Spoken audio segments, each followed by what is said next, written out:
My dear students, my dear children, this is the part 5 video of our chapter 1 weather and climate.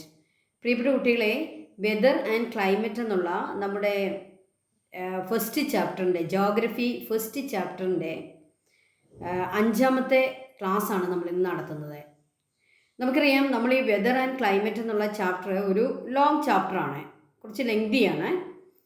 ഈ ചാപ്റ്ററിൽ നമ്മൾ elements of വെതറാണ് detailed ആയിട്ട് പഠിക്കുന്നത്. നിങ്ങൾക്ക് എല്ലാവർക്കും അറിയാം എലമെൻറ്റ്സ് ഓഫ് വെതർ.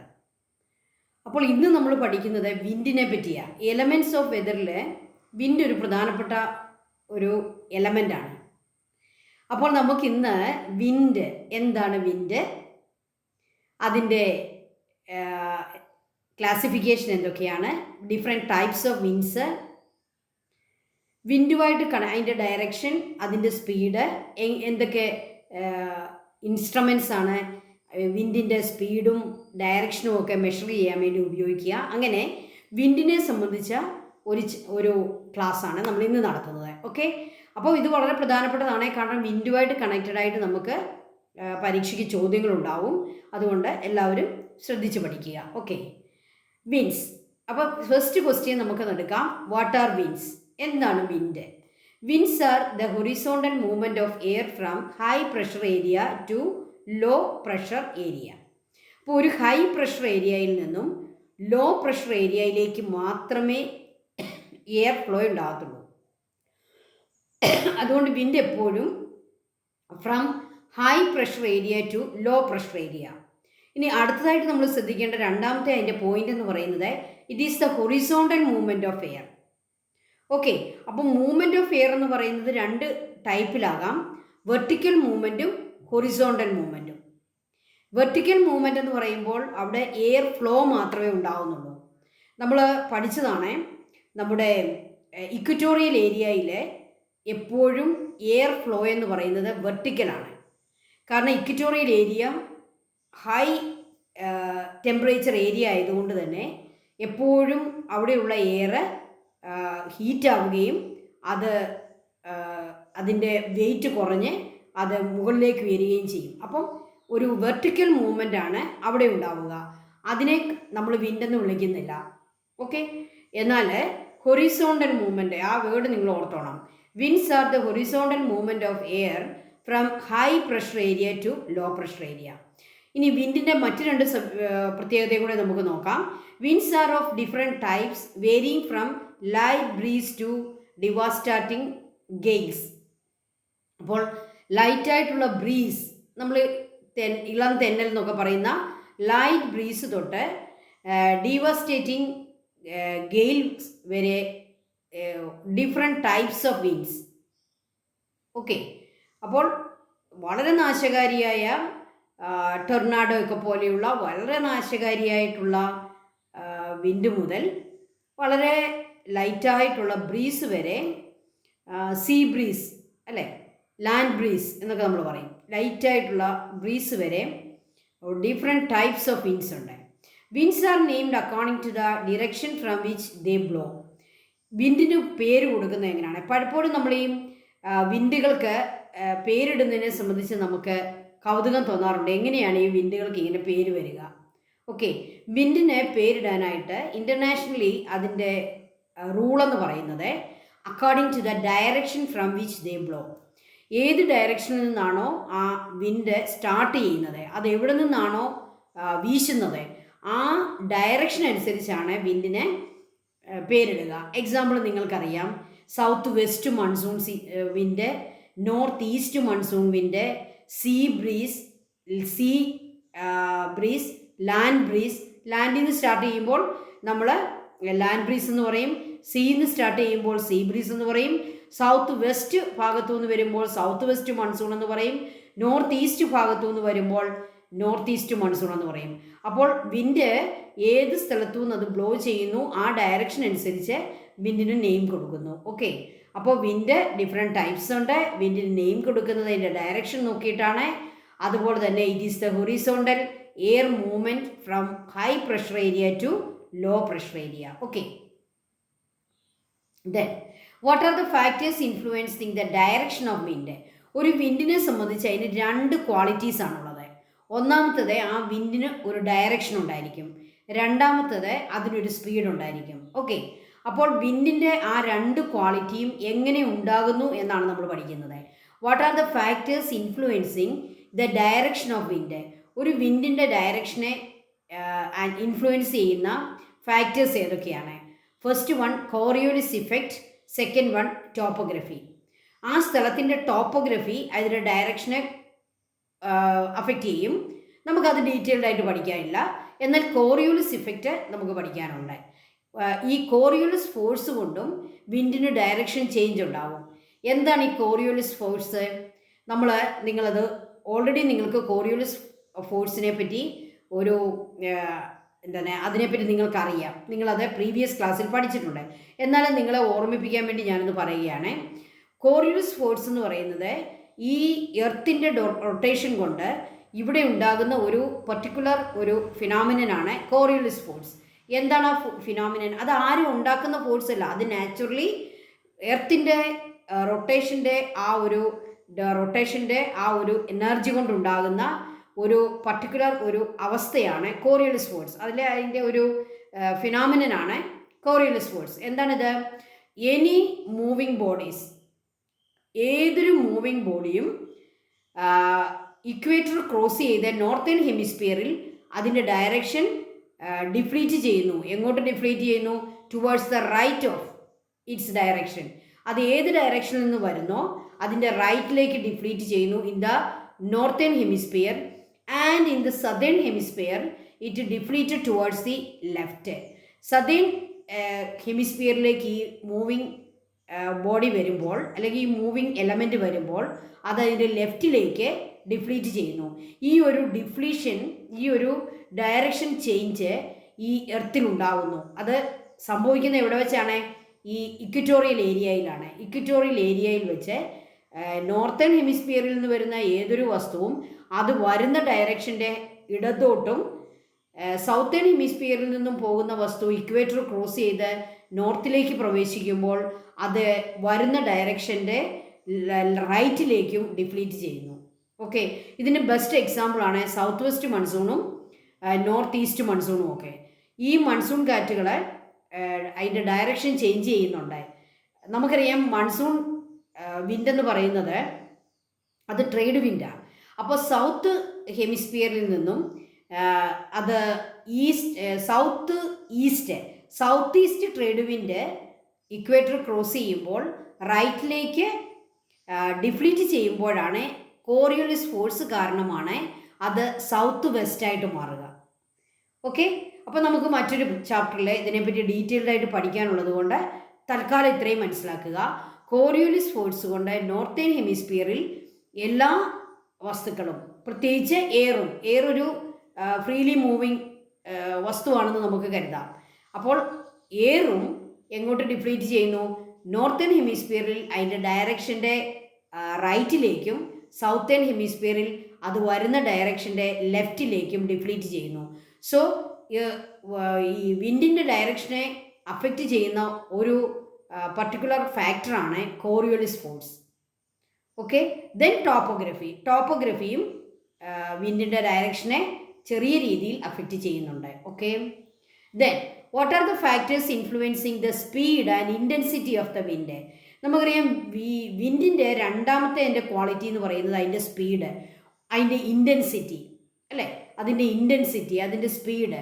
അപ്പോൾ നമ്മളെപ്പോഴും കാറ്റിനെ പറ്റി പറയുമ്പോൾ നമുക്ക് കാറ്റിൻ്റെയൊക്കെ മുന്നറിയിപ്പ് തരുമ്പോൾ അത് എത്ര സ്പീഡിലായിരിക്കും എന്നുകൂടി പറയാറുണ്ട്. ഇപ്പോൾ ഫിഷർമാനിനൊക്കെ അവർക്ക് ജാഗ്രത കൊടുക്കുമ്പോൾ അവരോട് പറയും കടലിലെ കാറ്റ് ഇന്ന സ്പീഡിലടിക്കാൻ സാധ്യതയുണ്ട്, നിങ്ങൾ കടലിൽ പോകാൻ പാടില്ല. അപ്പോൾ സ്പീഡ് ഒരു പ്രധാനപ്പെട്ട കാര്യമാണ്. ഈ സ്പീഡിനെ അഫക്റ്റ് ചെയ്യുന്ന ഫാക്ടേഴ്സ് ഏതൊക്കെയാണ്? First one pressure gradient force and second one frictional force. Pressure gradient ഫോഴ്സും ഫ്രിക്ഷണൽ ഫോഴ്സുമാണ് വിൻഡിൻ്റെ സ്പീഡിനെ ഇൻഫ്ലുവൻസ് ചെയ്യുന്ന ഫാക്ടേഴ്സ്. എന്താണ് ഈ പ്രഷർ ഗ്രേഡിയൻറ്റ് ഫോഴ്സ്? അത് നമുക്ക് ഡീറ്റെയിൽഡ് ആയിട്ട് പഠിക്കണം. കോറിയോലിസ് ഫോഴ്സിനെ പറ്റി നമുക്ക് ആദ്യം പഠിക്കാം. Owing to the Coriolis force, the wind will deflect towards the right of its direction in the northern hemisphere and towards the left of its direction in the southern hemisphere. Owing to Coriolis force, the wind will deflect. Deflect എന്നുള്ള വാക്കിൻ്റെ മലയാളം വാക്ക് എന്താണ്? അതിൻ്റെ direction change ആവുന്നു, അതിൻ്റെ direction മാറ്റമുണ്ടാവുന്നു, ഡിഫ്ലീറ്റ് ചെയ്യുന്നു. എങ്ങോട്ട് deflect ചെയ്യുന്നു? Towards the right of its direction in the northern hemisphere and towards the left of its direction in the southern hemisphere. Okay. Coriolis force. Coriolis force നിങ്ങളെ കൃത്യമായിട്ട് കാണിച്ചിരിക്കുന്നതാണോ? ഇക്വേറ്റർ നോക്കുക, എല്ലാവരും equator കാണുക. നോർത്തേൺ ഹെമിസ്ഫിയർ നിങ്ങൾക്കറിയാം, ഇക്വേറ്ററിൻ്റെ മുകൾ ഭാഗമാണ് northern hemisphere, ഇക്വേറ്ററിൻ്റെ താഴെ ഭാഗമാണ് സൗത്തേൺ ഹെമിസ്ഫിയർ. നോർത്തേൺ ഹെമിസ്ഫിയറിലേക്ക് വരുമ്പോൾ വിൻഡ് അതിൻ്റെ ഡയറക്ഷൻ റൈറ്റിലേക്ക് ഡിഫ്ലീറ്റ് ചെയ്യുന്നു. ഡിഫ്ലീഷൻ ടു റൈറ്റ്. ആരോ മാർക്ക് ശ്രദ്ധിക്കുക. നേരെ പോകേണ്ട വിൻഡ് എങ്ങോട്ട് പോകുന്നു? റൈറ്റിലേക്ക് പോകുന്നു. ഇനിയും നോർത്ത് ഭാഗത്തു നിന്ന് വരുന്ന നേരെ വരുന്ന വിൻഡ് അതിൻ്റെ റൈറ്റിലേക്ക് പോകുന്നു. മനസ്സിലായല്ലോ? അപ്പോൾ ഏത് ഡയറക്ഷനിലാണോ അത് വരുന്നത്, വരുന്ന ഡയറക്ഷൻ്റെ റൈറ്റിലേക്ക് തിരിയുന്നു. ഏത് ഹെമിസ്ഫിയറിലാണ് റൈറ്റിലേക്കുള്ള ഡിഫ്ലീഷൻ ഉണ്ടാകുന്നത്? നോർത്തേൺ ഹെമിസ്ഫിയറിൽ. എന്നാൽ സൗത്തിലേക്ക് നിങ്ങൾ വന്നേ നോക്കുക, നിങ്ങൾ ഇക്വേറ്ററിൻ്റെ സമീപത്തൊക്കെ ഉള്ളത് നോക്കിക്കേ. അത് നോർത്തിലേക്ക് പോകേണ്ട ഒരു വിൻഡിൻ്റെ ഡയറക്ഷൻ കാണിച്ചിട്ടുണ്ട്, അത് ഡോട്ടഡ് ലൈൻസ് ആണ്. എന്നാൽ അത് ലെഫ്റ്റിലേക്ക് തിരിയുന്നു, ലെഫ്റ്റ്. അപ്പോൾ സൗത്തിൽ എല്ലാം ലെഫ്റ്റിലേക്കാണ് ഡിഫ്ലീഷൻ ഉണ്ടാകുക, നോർത്തിൽ വിൻഡിന് റൈറ്റിലേക്കാണ് ഡിഫ്ലീഷൻ ഉണ്ടാകുക. ഈ ഒരു ഡയഗ്രാം അതിനെ കൃത്യമായിട്ട് കാണിച്ചു തരുന്നുണ്ട്. Right left, right left. Okay.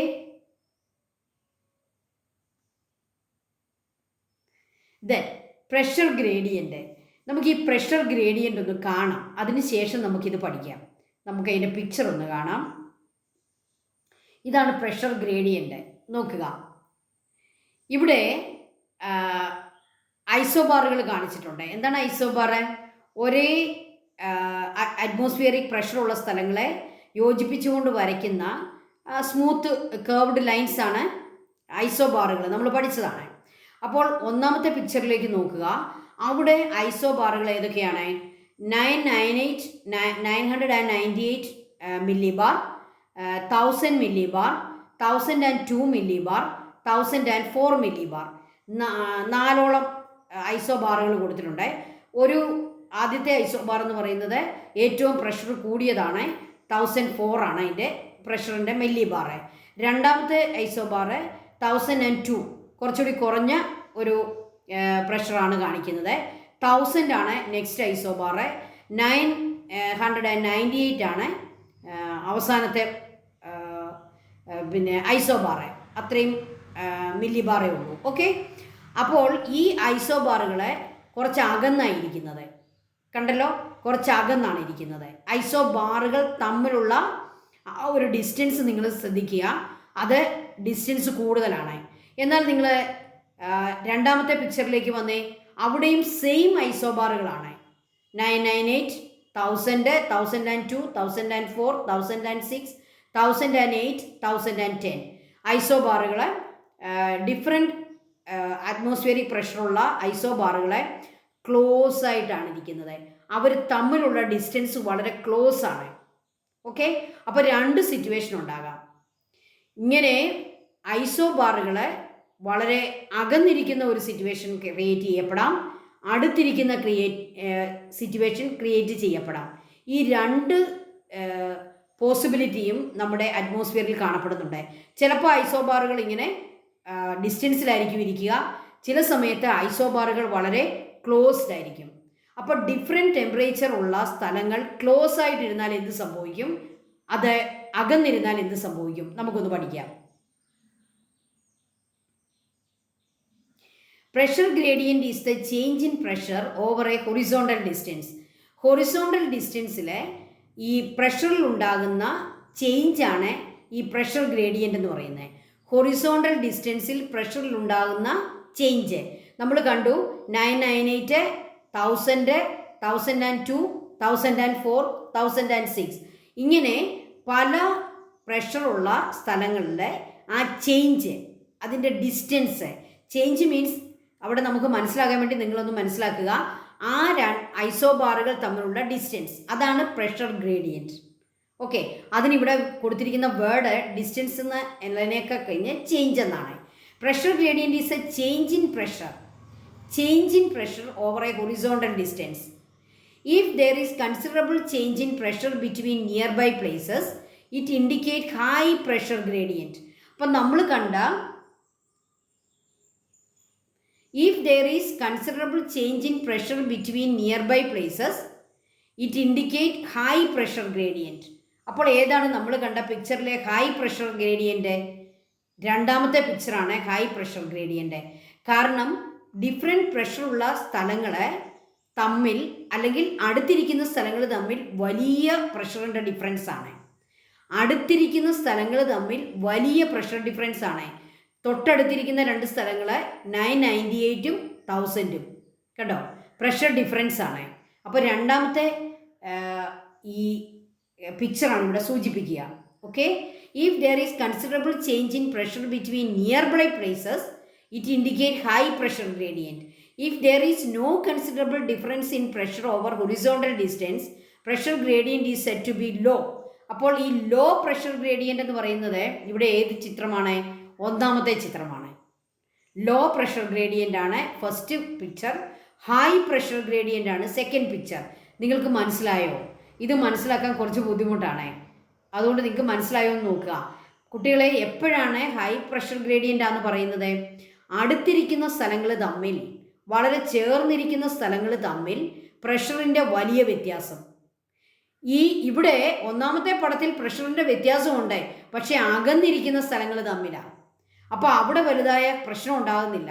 എന്നാൽ രണ്ടാമത്തെ പിക്ചറിലോ സ്ഥലങ്ങൾ അടുത്തടുത്താണ് ഇരിക്കുന്നത്, വളരെ ക്ലോസ് ആണ് സ്ഥലങ്ങൾ, പക്ഷേ അവിടെ പ്രഷറിൻ്റെ വലിയ ഡിഫറൻസ് ആണ്. അപ്പോൾ ഹൈ പ്രഷർ ഗ്രേഡിയൻ്റ് ആണ് second picture, low pressure gradient ആണ് ഫസ്റ്റ് പിക്ചർ.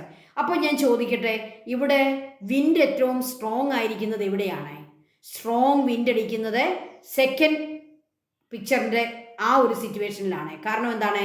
ഒരു പ്രഷർ ഉള്ള സ്ഥലത്തു നിന്ന് അടുത്ത പ്രഷറുള്ള സ്ഥലത്തേക്ക് വളരെ ക്ലോസ് ആയിട്ടിരിക്കുന്നതുകൊണ്ട് ആ എയറിൻ്റെ മൂവ് എന്ന് പറയുന്നത് വളരെ സഡൻ ആയിരിക്കും, സഡൻ മൂവ് ആയിരിക്കും. നമ്മളിതിനെ വെള്ളവുമായിട്ട് ബന്ധപ്പെട്ട് നോക്കിയാൽ മതി. ഉയർന്നിരിക്കുന്ന ഒരു ഹൈറ്റുള്ള ഒരു സ്ഥലവും ഒരു ഹൈറ്റ് കുറഞ്ഞ സ്ഥലവും അടുത്തിരുന്നാൽ എന്ത് സംഭവിക്കും? വെള്ളച്ചാട്ടം എന്ന് നമ്മൾ പറയും. ഓക്കെ, വെള്ളം കുത്തനെ ഒഴുകും. അപ്പം വെള്ളത്തിൻ്റെ സ്പീഡ് അവിടെ നമ്മൾ തല വെച്ച് കൊടുത്താൽ നമ്മുടെ ശരീരം പൊട്ടിപ്പോകും. കാരണം എന്താണ്? അത്ര ഉയരത്തിൽ നിന്നും പെട്ടെന്ന് താഴ്ചയിലേക്ക്, പെട്ടെന്ന് ഹൈറ്റ് വ്യത്യാസത്തിലേക്ക് വെള്ളം ഒഴുകുന്നു. എന്നാൽ ചരിഞ്ഞു കിടക്കുന്ന ഒരു ഭൂമിയാണെന്ന് നിങ്ങൾ വിചാരിക്കേ, അതിൻ്റെ ആ ഒരു ഹൈറ്റിൻ്റെ ഡിഫറൻസ് എന്ന് പറയുന്നത് വളരെ ഇങ്ങനെ സ്മൂത്തായിട്ട് പോവുകയാണ്. ഹൈറ്റ് ഇങ്ങനെ കുറഞ്ഞു പോകുന്നു. അങ്ങനെയാണ് ഈ രണ്ടാമത്തെ ചിത്രം. പ്രഷറിൻ്റെ ഡിഫറൻസ് എന്ന് പറയുന്നത് വളരെ അകന്നാണ് കിടക്കുന്നത്. അപ്പോൾ എന്ത് സംഭവിക്കും? എയറിൻ്റെ ഫ്ലോ എന്ന് പറയുന്നത് സാവധാനം അടുത്ത ആ ഒരു പ്രഷർ സ്ഥലത്തേക്ക് സാവധാനത്തിലേ ഇതിന് പോകേണ്ടി വരുള്ളൂ. ചരിവുള്ള സ്ഥലത്തെ നിങ്ങൾ ഓർത്താൽ മതി വെള്ളം ഒഴുകി പോകുന്നത്. ഓക്കെ, വളരെ സാവധാനം ഒഴുകും. എന്നാൽ ഹൈറ്റ് കൂടുതലും ഹൈറ്റ് കുറവും അടുത്തിരുന്നാൽ എന്ത് സംഭവിക്കും? ചാടി ഒഴുകും. അതുപോലെ തന്നെയാണ് എയറിൻ്റെ ഫ്ലോവും. അപ്പോൾ ഇവിടെ രണ്ടാമത്തെ ഈ പ്രഷർ ഗ്രേഡിയൻ്റ് ഹൈ ആയിട്ടിരിക്കുന്ന സ്ഥലത്താണ് സ്ട്രോങ് വിൻഡ്. ഒന്നാമത്തെ സ്ഥലത്തോ അവിടെ വീക്ക് വിൻഡ് ആയിരിക്കും, വീക്കായിരിക്കും. അതിൻ്റെ സ്ട്രെങ്ത് വളരെ വീക്കായിരിക്കും. കാരണം എന്താണ്? എയറിനെ സാവധാനം ഫ്ലോ ചെയ്ത് അടുത്ത പ്രഷറിലേക്ക് പോയാൽ മതി. പിടി കിട്ടിയോ? Okay.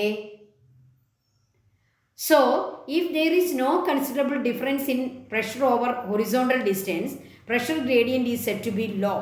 At places where there is high pressure gradient, wind will be strong. അപ്പോൾ നിങ്ങളുടെ മനസ്സിൽ വിൻഡ് സ്ട്രോങ് ആകുന്ന ചിത്രം ഏത് വരണം? സെക്കൻഡ് പിക്ചർ വരണം. പ്രഷർ നമ്മുടെ ഐസോ ബാറുകൾ ക്ലോസ് ആയിട്ടിരിക്കുന്നു. ഓക്കെ, ലോ പ്രഷർ ഗ്രേഡിയൻറ്റിൽ എങ്ങനെയായിരിക്കും വിൻഡിൻ്റെ അവസ്ഥ? നമുക്ക് ഈ ലാസ്റ്റ് പോയിന്റ് വെച്ച് പറയാം. At places where is low pressure gradient wind will be weak. Okay, അപ്പോൾ ഹൈ പ്രഷർ ഗ്രേഡിയൻറ്റിൽ വിങ് സ്ട്രോങ് ആയിരിക്കും. അപ്പോൾ വിൻഡിൻ്റെ സ്പീഡ് തീരുമാനിക്കുന്നത് എന്താണ്? അത് ഹൈ പ്രഷർ ഗ്രേഡിയൻ്റ് ആണോ ലോ പ്രഷർ ഗ്രേഡിയൻ്റ് ആണോ, അതിനെ ബേസ് ചെയ്തുകൊണ്ടാണ് വിൻഡിൻ്റെ സ്ട്രെങ്ത്, അതിൻ്റെ ഇൻറ്റൻസിറ്റി തീരുമാനിക്കുക. Winds are comparatively stronger over oceans than over continents. Y? ഇനി നമ്മൾ ഫ്രിക്ഷനെ പറ്റിയാണ് പറയുക. എന്താണ് ഈ ഫ്രിക്ഷൻ എന്ന് നിങ്ങൾക്കറിയാമോ? നമുക്കറിയാം, നമുക്ക് നമ്മുടെ ഈ ഫ്ലോറിന് ഫ്രിക്ഷൻ ഉണ്ടെന്ന് നമ്മൾ പറയും അല്ലേ? അതായത് ഒരു പന്ത് നമ്മൾ ഉരുട്ടി വിടുമ്പോൾ ആ പന്ത് കുറേ ദൂരം ഓടിയിട്ട് പരുപരുത്ത ഫ്ലോർ ആണെങ്കിൽ അത് പെട്ടെന്ന് തന്നെ അതിൻ്റെ സ്പീഡ് കുറഞ്ഞ് ആ പന്ത് നിശ്ചലമായി പോകും. എന്നാൽ വളരെ സ്മൂത്തായിട്ടുള്ള ഫ്ലോർ ആണെങ്കിൽ പന്ത് വളരെ ദൂരത്തേക്ക് നമുക്ക് അതിനെ അടിച്ചു വിടാനായിട്ട് പറ്റും, ആ ഫ്ലോറിലൂടെ ഉരുട്ടി വിടാനായിട്ട് സാധിക്കും. എന്തുകൊണ്ടാണ്? പരുപരുത്ത ഫ്ലോർ എന്ന് പറയുന്നത് ഫ്രിക്ഷൻ കൂടുതലാണ്. അപ്പോൾ ആ ഫ്ലോറിൻ്റെ ഫ്രിക്ഷൻ കൊണ്ട് ആ പന്തിനെ അതിന് എതിരായിട്ടൊരു ബലം പ്രയോഗിക്കുന്നുണ്ട്. എന്നാൽ സ്മൂത്തായിട്ടുള്ള ഫ്ലോർ ആണെങ്കിലോ ഫ്രിക്ഷൻ കുറവാണ്. എന്ന് പറഞ്ഞാൽ ആ ഫ്ലോറിന് പന്തിൻ്റെ ആ മുന്നോട്ടുള്ള പോക്കിനെ തടയാനുള്ള അതിൻ്റെ ആ കഴിവ് കുറവാണ്. ഇത് തന്നെ നമ്മുടെ ഈ അറ്റ്മോസ്ഫിയറിലും ഉണ്ട്. കുന്നുകളും അതുപോലെ തന്നെ വൃക്ഷങ്ങളും ബിൽഡിങ്സൊക്കെയുള്ള ഒരു ഏരിയയും ഇതൊന്നുമില്ലാത്ത ഒരു ഏരിയയും നിങ്ങൾ സങ്കല്പിക്കുക. എവിടെയായിരിക്കും വിൻഡിന് സ്ട്രെങ്ത് കൂടുതൽ? ഒന്നുമില്ലാത്ത മരുഭൂമികളിലും അല്ലെങ്കിൽ കടലിലും ഒക്കെ ആയിരിക്കും വിൻഡ് വളരെ സ്ട്രോങ് ആയിട്ട് വീശുന്നത്. കാരണം എന്താണ്? അവിടെ മരങ്ങളില്ല, കെട്ടിടങ്ങളില്ല, ഫ്രിക്ഷനുള്ള ഒന്നുമില്ല. അപ്പോൾ ഫ്രിക്ഷൻ എന്താണെന്ന് മനസ്സിലായല്ലോ. എന്നാൽ കരപ്രദേശത്തോ ഫ്രിക്ഷനുള്ള എല്ലാ കാര്യങ്ങളും ഉണ്ട്. എന്തൊക്കെയാണ്? ചിലപ്പോൾ അവിടെ മലമ്പ്രദേശമായിരിക്കും, മലകളുണ്ടായിരിക്കും, മരങ്ങളുണ്ടായിരിക്കും, അല്ലെങ്കിൽ വീടുകളുണ്ടായിരിക്കും, വലിയ കെട്ടിടങ്ങൾ കാണും. അപ്പോൾ കാറ്റ് വളരെ സ്ട്രോങ് ആയിട്ടിരിക്കുന്നത് വളരെ ഫ്രിക്ഷൻ കുറഞ്ഞ സ്ഥലങ്ങളിലാണ്, അല്ലെങ്കിൽ ഓഷ്യൻ പോലെയുള്ള അല്ലെങ്കിൽ ഡെസേർട്ട് പോലെയുള്ള സ്ഥലങ്ങളിലാണ് വിൻഡിന് വളരെ സ്ട്രെങ്ത്.